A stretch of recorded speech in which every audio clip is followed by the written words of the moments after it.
Good morning everyone. आज के class में हम लोग like fractions, unlike fractions and comparison of fractions इसके बारे में पढ़ेंगे। कंपैरिजन ऑफ फ्रैक्शंस एक वेरी इंपॉर्टेंट टॉपिक है, आगे क्लासेस में आपके बहुत काम आएंगी, इसलिए सभी बच्चे इस टॉपिक को बहुत अच्छी तरह से समझेंगे। ठीक है बेटा, वेरी इंपॉर्टेंट टॉपिक है कंपैरिजन ऑफ फ्रैक्शंस, इसको आप बहुत सीरियसली अच्छी तरह से समझेंगे। क्लियर है? चलिए, इसमें पहला कंसेप्ट है like fraction. What is like fraction? Fraction with the same denominator are called like fractions. ऐसे फ्रैक्शंस जिनकी डिनोमिनेटर सेम हो उनको हम क्या बोलते हैं? Like fractions. जैसे एग्जांपल 1 है, इसमें सभी में डिनोमिनेटर 15 है, 1/15, 2/15, 3/15 एंड 8/15। तो सब में डिनोमिनेटर सेम है, इसलिए चारों के चारों कैसे फ्रैक्शंस हैं? Like fraction.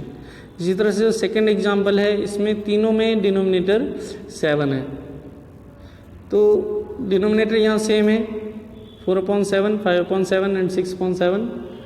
तो इसलिए ये कैसी फ्रैक्शन है? Like fractions. जब भी डिनोमिनेटर सेम होती हैं तो उन फ्रैक्शंस को हम क्या कहते हैं? Like fractions. ठीक है। Next is unlike fractions. Fraction with different denominator are called unlike fractions. जो फ्रैक्शन लाइक फ्रैक्शन नहीं होगी उसको हम अनलाइक फ्रैक्शन कहेंगे। अब कौन सी फ्रैक्शन लाइक फ्रैक्शन नहीं होंगी? जिसमें डिनोमिनेटर डिफरेंट होंगे, क्योंकि अगर डिनोमिनेटर सेम हो जाएंगे तो वो लाइक फ्रैक्शन हो जाएगा। अब जिसमें डिनोमिनेटर अलग अलग होंगे उनको हम क्या कहेंगे? Unlike fraction. जैसे यहाँ पे आपको दिख रहा है एग्जाम्पल में, पहले में डिनोमिनेटर 3 है, सेकेंड फ्रैक्शन में डिनोमिनेटर 5 है और थर्ड फ्रैक्शन में डिनोमिनेटर 9 है। तो तीनों ही फ्रैक्शन में अलग अलग डिनोमिनेटर हैं, इसलिए ये जो एग्जाम्पल है किसका एग्जाम्पल है? ये अनलाइक फ्रैक्शन का। 2/3, 4/5 and 7/9 are examples of unlike fractions. I hope आपको इतना क्लियर हो गया होगा कि लाइक फ्रैक्शन और अनलाइक फ्रैक्शन क्या होते हैं। इसी के बेसिस पे हम कंपैरिजन करेंगे। तो सबसे पहले आपको लाइक फ्रैक्शन और अनलाइक फ्रैक्शन क्लियर होना चाहिए। लाइक फ्रैक्शन उन फ्रैक्शंस को हम कहेंगे जिसका डिनोमिनेटर सेम होता है, और अनलाइक फ्रैक्शन हम उन फ्रैक्शंस को कहेंगे जिसका डिनोमिनेटर डिफरेंट होता है। क्लियर है? चलिए, इसका नेक्स्ट टॉपिक है कंपेयरिंग फ्रैक्शंस। फ्रैक्शंस को कंपेयर कैसे करते हैं कि कौन सा फ्रैक्शन स्मॉलर है, कौन सा फ्रैक्शंस ग्रेटर है, ये हम कैसे पता लगाएंगे? ये एक वेरी इंपॉर्टेंट टॉपिक है, इसको सभी बच्चे ध्यान से सीखेंगे। ठीक है। इसमें 2 स्टेप हैं। Step 1, convert all fraction into like fraction by taking LCM of denominators. सबसे पहला काम होता है कि जितने भी फ्रैक्शंस हैं आपके पास क्वेश्चन में दिए हुए, सभी को लाइक फ्रैक्शन में कन्वर्ट करना है। और कैसे करेंगे कन्वर्ट? उनके डिनोमिनेटर्स का एलसीएम लेके। इसका मतलब क्या है कि डिनोमिनेटर्स शुड बी सेम। सबसे पहला काम हमें क्या करना है कि जितने भी फ्रैक्शंस हैं सबके डिनोमिनेटर्स को सेम करना है। सबके डिनोमिनेटर को सेम करना है, इसका मतलब ये है कि सभी के डिनोमिनेटर्स को एलसीएम लेंगे, सभी डिनोमिनेटर्स का एलसीएम लेंगे और जो एलसीएम आएगा उस एलसीएम में कन्वर्ट कर देंगे। यानी कि सभी फ्रैक्शंस को हमें लाइक फ्रैक्शन में कन्वर्ट करना है बाय टेकिंग एलसीएम। इसमें 2 तरह के क्वेश्चन हो सकते हैं। पहला क्वेश्चन तो ये होगा कि जिसमें पहले से ही डिनोमिनेटर सेम होगा। जैसे एग्जाम्पल 1 दिख रहा है आपको, इसमें 4/7 है और 5/7 है। तो इस तरह के जो क्वेश्चन आएंगे तो इसमें डिनोमिनेटर पहले सेम है, यानी हमें स्टेप 1 इसमें करना नहीं पड़ेगा। इस तरह के क्वेश्चन में हम सीधे स्टेप 2 करेंगे। लेकिन जो एग्जाम्पल 2 है, इसमें 3/5 और 4/3 आ रहा है, तो एक में डिनोमिनेटर 5 है और दूसरे में डिनोमिनेटर 3 है। तो हमें यहाँ पर स्टेप 1 करना पड़ेगा। और स्टेप 1 मैंने क्या बताया है कि सबसे पहला काम हमारा ये है कि डिनोमिनेटर को सेम करना।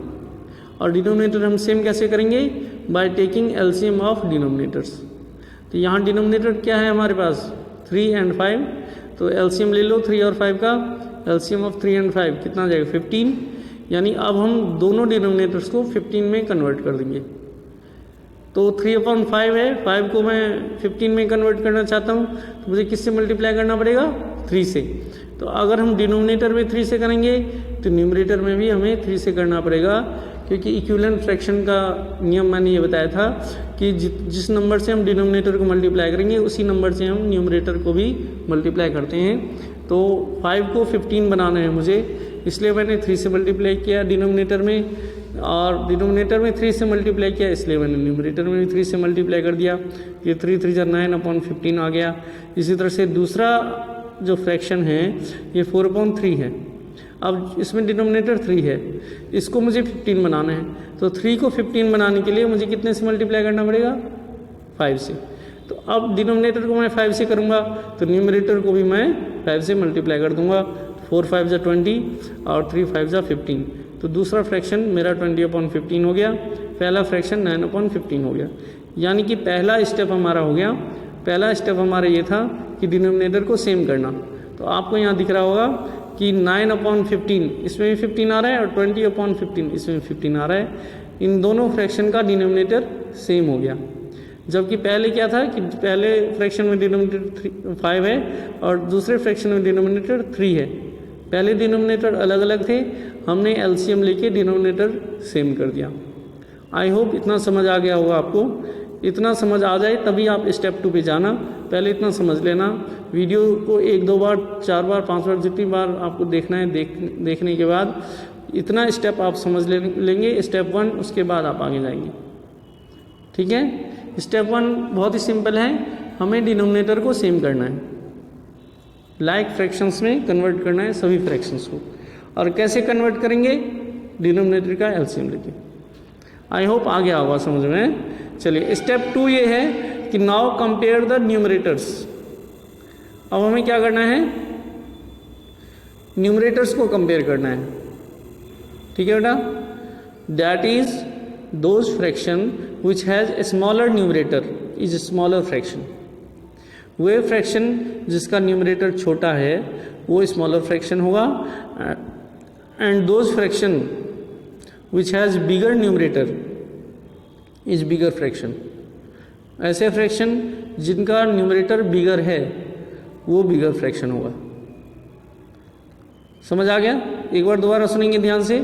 पहला काम हमने क्या किया कि डिनोमिनेटर को सेम कर दिया, स्टेप 1।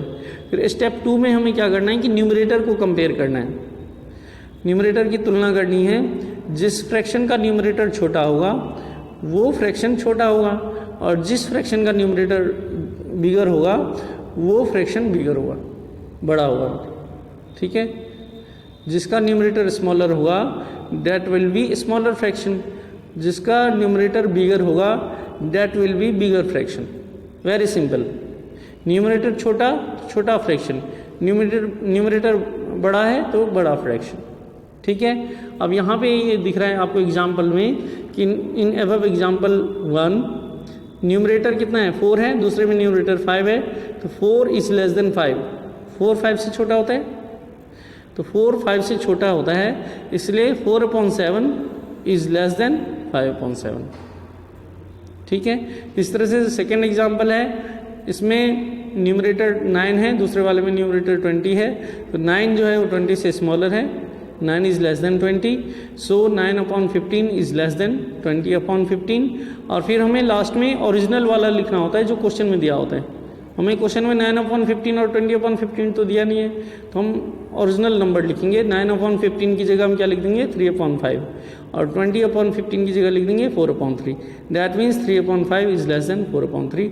इस तरह से कंपैरिजन करते हैं। समझ आ गया? Step 1, take the LCM of denominators and make denominator same. सभी के डिनोमिनेटर को सेम कर देना है। सेकेंड स्टेप ये है कि न्यूमरेटर्स को कंपेयर करना है।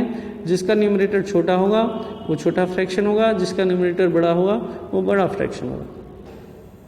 ठीक है, इसके बेसिस पे आप फ्रैक्शन को असेंडिंग और डिसेंडिंग ऑर्डर में अरेंज कर सकते हैं। असेंडिंग और डिसेंडिंग ऑर्डर मैंने आपको पिछले क्लासेस में पढ़ाई हैं, तो वहाँ से आप देख सकते हैं। अगर आपको समझ नहीं आता है असेंडिंग डिसेंडिंग क्या है तो वहाँ पिछले वीडियोस से आपको क्लियर हो जाएगा। तो असेंडिंग डिसेंडिंग ऑर्डर में इसको हम अरेंज कर सकते हैं। अगर आपके पास 4-5 फ्रैक्शन दिए हुए हैं और बोला है कि इनको असेंडिंग और डिसेंडिंग में अरेंज करो, तो फिर हम सबसे पहला काम यही करेंगे कि उन सबका एलसीएम ले लेंगे डिनोमिनेटर्स का और सबका डिनोमिनेटर सेम कर देंगे। उसके बाद न्यूमरेटर्स को कंपेयर करेंगे। अगर हमें असेंडिंग में करना है तो सबसे पहले सबसे छोटा न्यूमरेटर, उसके बाद उससे बड़ा, उसके बाद उससे बड़ा और लास्ट में सबसे बड़ा आएगा। ठीक है, सबसे पहले सबसे छोटा फ्रैक्शन आएगा और वो बढ़ता जाएगा। फिर इस तरह से डिसेंडिंग में सबसे पहले सबसे बिगर फ्रैक्शन आएगा और फिर वो कम होता जाता है धीरे धीरे, डिक्रीज और डिसेंडिंग। ठीक है, समझ आ गया? डिसेंडिंग डिसेंडिंग में अरेंज कर सकते हैं। इसके बाद एक रिमार्क है इसमें कि अगर कभी ऐसा भी हो सकता है कि अगर न्यूमरेटर सेम हो तो बिना हम स्टेप 1 और स्टेप 2 किए भी हम बता सकते हैं कि कौन सा फ्रैक्शन स्मॉलर है, कौन सा फ्रैक्शन बिगर है। बिना स्टेप 1 स्टेप 2 किए भी बता सकते हैं। एक मेथड है कि हम स्टेप 1 स्टेप 2 करें तब पता लगाएं, और यहाँ पर जो ये रिमार्क है, इस रिमार्क से आप बिना स्टेप 1 स्टेप 2 किए भी पता लगा सकते हैं। अगर किसी फ्रैक्शंस में कोई भी 2 फ्रैक्शन हैं, उनके न्यूमरेटर सेम हैं, तो फिर जिस फ्रैक्शन का डिनोमिनेटर छोटा होगा, the fraction with smaller denominator, ध्यान से सुनेंगे सभी, the fraction with the smaller denominator is greater fraction. जिस फ्रैक्शन का डिनोमिनेटर स्मॉलर होगा वो फ्रैक्शन ग्रेटर होता है, उल्टा होता है इसमें। और जिसका ग्रेटर फ्रैक्शन होगा, ग्रेटर डिनोमिनेटर होगा, वो स्मॉलर फ्रैक्शन होगा। ठीक है, the fraction with smaller denominator is greater fraction and the fraction with greater denominator is smaller fraction. समझ आ रहा है? जब न्यूमरेटर सेम होता है उस केस में जिस फ्रैक्शन का डिनोमिनेटर छोटा होगा वो फ्रैक्शन ग्रेटर होगा। यहाँ पे एग्जांपल में आपको दिख रहा है 3/5 और 3/7 है। In this example numerator is same, दोनों में 3 आ रहे हैं, न्यूमरेटर सेम है। अब इसमें हम देखेंगे कि स्मॉलर डिनोमिनेटर किसका है। एक का डिनोमिनेटर 5 है और दूसरे का डिनोमिनेटर 7 है, तो 5 और 7 में से स्मॉलर कौन सा है? 5 है। 5 is smaller than 7, therefore 3/5 is greater than 3/7। जिसका डिनोमिनेटर स्मॉलर होगा वो फ्रैक्शन ग्रेटर होगा। ये चीज़ आपको ध्यान रखना है। ठीक है, और दूसरा मेथड तो यही है कि हम स्टेप 1 स्टेप 2 कर दें। इसमें 3/5 और 3/7 है, तो हम इसका एलसीएम ले लेंगे। एलसीएम कितना आ जाएगा? 35 आ जाएगा। इसको भी 35 में करो तो 5 7 35, 7 से मल्टीप्लाई करना पड़ेगा, 7 3 21 और 5 7 35। अब इसको 35 में करेंगे तो 5 से मल्टीप्लाई करना पड़ेगा, 3 5 15 और 7 5 35। अब ये हमारा स्टेप 1 हो गया, डिनोमिनेटर सेम हो गया। स्टेप 2 में क्या बताया था कि जिसका डिनोमिनेटर ग्रेटर होगा वो फ्रैक्शन ग्रेटर होगा। यहाँ पे 21 ग्रेटर है। ठीक है, ठीक है बेटा, समझ आ गया आपको मैंने जो बताया आपको। इसका हम एलसीएम ले लेंगे। एक हमारे पास 3/5 है, दूसरा 3/7 है। एलसीएम हमारा 35 आ गया। फिर इसको हम 7 से मल्टीप्लाई कर देंगे, 21/7 5 35। यहाँ पे कितना आ जाएगा? 7 को हमें कन्वर्ट करना है 35 में, 5 से मल्टीप्लाई करना पड़ेगा, 3 5 15 एंड 7 5 35। ठीक है, अब इसके बाद मैंने क्या बताया था कि जिसका न्यूमरेटर ग्रेटर होगा that will be the greater fraction. यहाँ 21 15 से ग्रेटर है, सो 21/35 इज ग्रेटर देन 15/35 और देयरफॉर 3/5 इज ग्रेटर देन 3/7। ठीक है, एक तो ये मेथड है और एक ये है कि हम डायरेक्ट कर सकते हैं। ये जो मैंने कंपेयरिंग फ्रैक्शन बताया है, ये किसी भी टाइप का फ्रैक्शन हो, लाइक फ्रैक्शन हो, अनलाइक फ्रैक्शन, कैसे हर में यूज़ हो जाता है। लेकिन जो ये रिमार्क में बताया गया है ये हम तभी लगा सकते हैं जब न्यूमरेटर सेम हो। ठीक है, तो ये कंपैरिजन फ्रैक्शन जो बताया, कंपेयरिंग फ्रैक्शन स्टेप 1 और स्टेप 2, वेरी इंपॉर्टेंट कंसेप्ट है। सभी बच्चे इसको ध्यान से समझ लेना, आगे क्लासेस में आपके बहुत काम आएंगे। ठीक है, इसके बेसिस पे आप एक्सरसाइज 7.4 कर सकते हैं। सभी बच्चे ये कंसेप्ट्स जो है फिर कॉपी में लिखेंगे, उसके बाद एक्सरसाइज 7.4 करेंगे। क्लियर है? आई होप आपको समझ आ गया होगा। किसी को कोई अगर प्रॉब्लम हो तो वो कमेंट कर देना, मैं उसका सोल्यूशन सेंड करूँगा। ठीक है बेटा, थैंक्स फॉर वॉचिंग।